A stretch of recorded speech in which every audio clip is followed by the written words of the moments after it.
हाँ जी दोस्तों, आपका सेकंड टॉपिक है राजस्थान स्टेट ओपन वालों का, 10th वालों का। ये 16वां चैप्टर है भाई।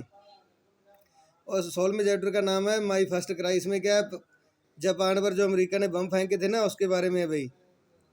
तो question 9th, what is the essential need of the child? A world in which there is peace, love and friendship is the essential need of the child. बच्चों की ये ज़रूरतें होती हैं, शांति, प्यार और लव, यानी कि दोस्ती। इसके बाद है who does the child hold responsible for depriving him of this essential need. The child holds the adults responsible for depriving him of his essential needs. और 11वें, who are the adults deceiving? The adults think that they are deceiving children, but actually they are deceiving themselves. ठीक है जी,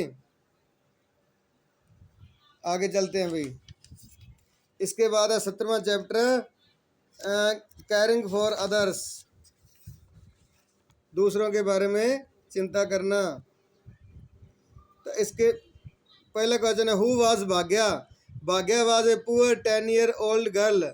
she had the responsibilities for taking care of her two younger sisters. Bhagya also worked as a part-time domestic helper.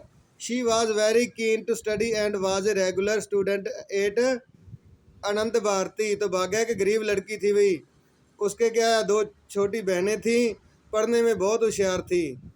Second question, give a brief account of the quiet house. तो शांति house के बारे में वर्णन कीजिए।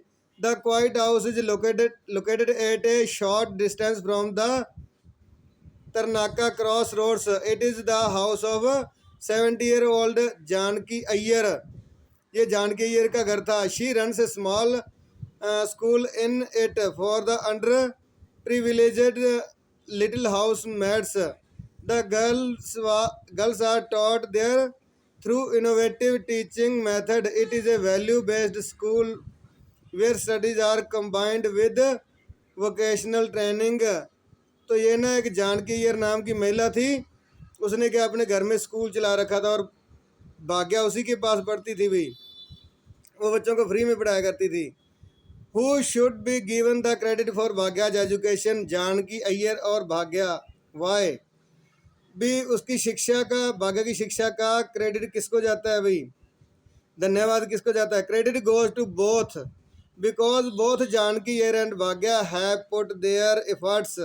Janaki Iyer started a school and encouraged the girl to pursue studies. She also supported Bhagya all the time so that they could attend classes. Bhagya also took interest and pursued the education.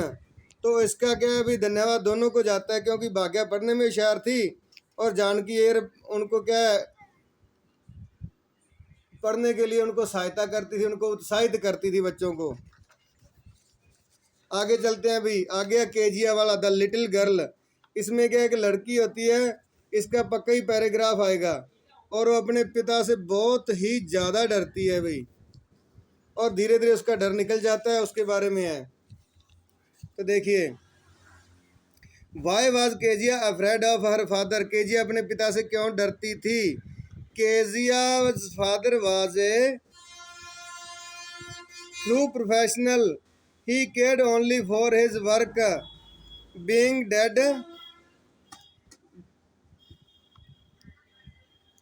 dead tired, he slept most of the time. He always gave her instructions and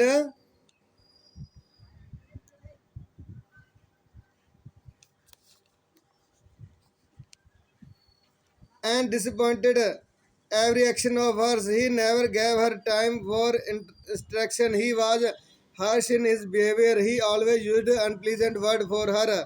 Therefore Kezia was afraid of him. Kezia उनसे इसलिए डरती थी क्योंकि उसके पिताजी थोड़े से ना पेशेगत आदमी थे। वो अपने धंधे में ही ख्याल रखते थे और केजिया की कोई चिंता नहीं करते थे। वो बस अपना काम करते और सो जाते, और केजिया को थोड़ा स्ट्रिक्टली थोड़ा ज़्यादा ना कड़े तरीके से पेश आते थे, इसलिए केजिया डरती थी। What opinion had Kezia built about her father why, तो केजिया का अपने पिता के बारे में क्या विचार था? Kezia's father looked very big, his hands and neck were quite big, his mouth looked big and wide whenever he yawned. Kezia thought him to be like a giant. She was really terrified of him. She avoided him and felt relieved in his absence. तो उसके पिताजी का deal डल बहुत ज़्यादा लंबा था। Kezia उसको एक राक्षस की तरह मानती थी भाई, ठीक है जी। तो उससे बहुत डरती थी, उसे हमेशा उनको अवॉइड ही करा करती थी, अपने पिता को उनके सामने आने से डरती थी। अगला जी 9th, a prayer for healing, ये आ चुका है भाई। इसके बाद new good things from rush, तो इसमें पैराग्राफ आने का पूरा चांस है भाई, देख लीजिए। ये है वेस्ट मटेरियल के बारे में भी, हमें जो वेस्ट चीज़ें न्यूज़पेपर है या बोटल्स हैं या प्लास्टिक है, उसका अपने क्या यूज कर सकते हैं। तो इसमें ये आना चाहिए, what do many countries encourage now, many countries now encourage recycling, यानी कि किसी भी कोई भी वस्तु है ना, उसका पुनर्निर्माण रिसाइकल करना, यानी कि प्लास्टिक को भी रिसाइकल करना और भी चीज़ों को। What can say many trees from being failed, recycling the used paper can say many trees from being failed, तो रिसाइकलिंग से क्या है अभी, कागज़ की रिसाइकलिंग हो जाए तो बहुत पेड़ कट जाने से बच जाएंगे, दोबारा उससे कागज़ बनाया जा सकेगा और भी चीज़ें। कैन एन ओल्ड प्लास्टिक बोतल be easily turn into a new one, no an old plastic बोतल can't easily be turn into a new one, पुरानी जो प्लास्टिक की बोतल है वो नई नहीं बन सकती। What does the new technology allow, the new technology allow more waste to be used, in what type of product can plastic scrap be turned, plastic scrap can be turned into a product of inferior quality, तो plastic का कोई भी product है ना, उसको दोबारा recycle करके उससे अच्छे चीज़ें बनाई जा सकती हैं। इसके बाद है द विलेज फार्मेसी, मतलब जो गांव में जो घरेलू उपचार होते हैं उसके बारे में। What is the expected life span of A neem tree, the expected life span of A neem tree is 200 और 300 ईयर्स, नीम के पेड़ की 300 वर्ष आयु होती है। What was Nima's father motivation to become a doctor, Nima's father had seen his father preparing medicine from herbal product that motivated him to become a doctor, तो निमा के पिताजी क्या दवाइयाँ बनाया करते थे जी, हर्बल आयुर्वेदिक, तो उन चीज़ों ने उसको क्या है डॉक्टर बनने के लिए प्रोत्साहित किया। What is the secret of shining teeth of Neema's grandfather, Neema ji के दादाजी के दांत बहुत चमकदार थे, क्या कारण था? Neema's grandfather clean his teeth with the twigs of neem tree that keeps his teeth shining and cavity free, क्योंकि वह नीम की दातुन करते थे भाई। What use did Gandhi ji make of the neem tree, Gandhi ji ने नीम के पौधे का क्या यूज किया, नीम के पेड़ का? Gandhi ji conducted prayer meeting at Sabarmati Ashram under a neem tree, a chutney prepared from neem leaves was also part of his diet, तो गांधी जी नीम के पेड़ के नीचे प्रार्थना सभा किया करते थे भाई। उसके बाद द ट्रुथ, ये पोएम है भाई, ये भी आ चुका है पिछले पेपर में। नेक्स्ट है द विलेज फार्मेसी, उसी का दूसरा भाग है भाई। नहीं, ये थोड़ा उससे अलग है, ये जीजाबाई और शिवाजी के बारे में है। तो पढ़िए, Jijabai could recognise her son among the sadhus, how, what does it shows about Jijabai? As mother write in 50 words, Jijabai realizes that the third sadhu is her son when he falls at her feet, when she asks him to bless her. तो उन्होंने जीजाबाई ने अपने बच्चे को साधु में कैसे पहचाना उसके बारे में है। What did Jijabai ask the gathering, Jijabai ने भीड़ से क्या पूछा। Jijabai asked the gathering to help her live till her brave son return to her. She asked them not to say that Shivaji is dead. तो उसने भीड़ से ये आह्वान किया कि जब तक कि उसका बहादुर लड़का लौट नहीं आता वो उसके साथ रहें, और किसी से ये बात न कहे कि शिवाजी मर गया है। नेक्स्ट अभी who was Bhavani, how would she help Shivaji. Bhavani कौन थी, उसने शिवाजी की कैसे सहायता की। Bhavani was Shivaji's family goddess, वो उनकी क्या थी भाई, जो मतलब ये देवी नहीं होती घर की, जो इष्ट देवी थी वो थी। Goddess Bhavani had given Shivaji to Jijabai through her blessings in a way he was the Bhavani's own son, therefore she would bring Shivaji back to Jijabai, it was her sacred duty। तो भवानी ने क्या कि अपनी आशीर्वाद दिया भाई, भवानी माता ने शिवाजी को। इसके बाद अभी कोऑपरेट एंड प्रॉस्पर, ये सरदार वल्लभ भाई पटेल के बारे में है जी। एक बार तो ये 12th ROS में आ चुका है भाई। इसमें इम्पोर्टेंट क्वेश्चन देखिए, वाई डिड सरदार वल्लभ भाई Patel want to eliminate middle man. Sardar Vallabh भाई पटेल ने मध्यम वर्ग की सहायता करने का निश्चय क्यों किया। Sardar Patel felt sorry to see the plight of the poor cattle rearing farmers who remained poor even though they worked so hard। उन्होंने क्या गरीब पशुपालकों के बारे में भाई उनकी दयनीय स्थिति को देखा और उनकी सहायता करने का निश्चय किया। वाई डिड सरदार वल्लभ भाई Patel want to help cattle rearing farmers, ये तो यही है भाई, इसमें एक ही ज़्यादा मेन बन रहा है।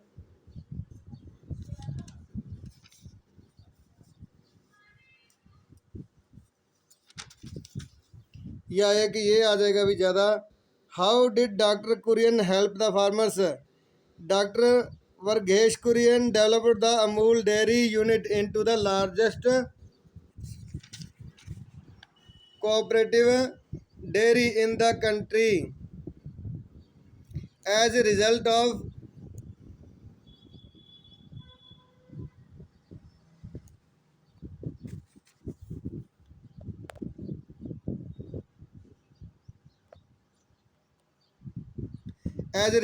Dr. Kurian's relentless efforts, the poor milk producers were protected from being exploited. The farmers came to appreciate the spirit of cooperation besides acquiring milk। तो ये इतना बहुत है भाई। इसके बाद है 25वां लेसन द ट्रुथ, ये भी एक पोएम है, इसमें ये आने चाहिए भाई। What does the poet compare in the poem, he compares the past and the present human behaviour. वह मनुष्य के क्या भी भूतकाल और वर्तमान काल की तुलना करता है। What picture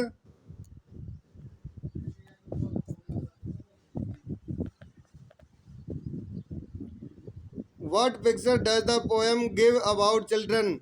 Children are innocent, loving and honest. What does the poet wish? The poet wishes that he could once again be as natural, honest and innocent as when he was a child. What has the father learnt? The poet has learnt to say things that he doesn't really mean. He says he has to say as per the situations। इसके बाद है जी उस्ताद बिस्मिल्लाह खां, जो कि एक शहनाई वादक थे भी। इसमें से ये पैरा मेन है। तो देखिए, what type of instrument is shehnai. Shehnai किस प्रकार का यंत्र है। Shehnai is a classical musical instrument. How did the flowing water of the river Ganga inspire Bismillah Khan? Ganga जल के प्रवाह ने बिस्मिल्लाह खान को कैसे प्रभावित किया? The flowing water of the river Ganga inspired Bismillah Khan to improvise and invent ragas that were earlier considered to be beyond the range of the शहनाई।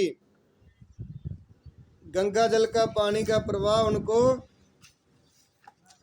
संगीत के राग पैदा करने के लिए उत्साहित करता था। Who was Bismillah Khan? Why was he famous? Ustad Bismillah Khan was one of India's finest Indian classical musician. He attends mastery over the Shehnai and became famous the world over.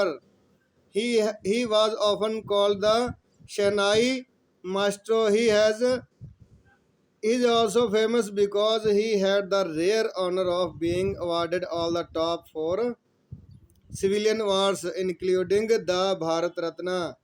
तो उस्ताद बिस्मिल्लाह खान एक मशहूर क्या भी क्लासिकल म्यूजिशियन यानी कि संगीतज्ञ थे और ज़्यादा शहनाई के लिए प्रसिद्ध थे।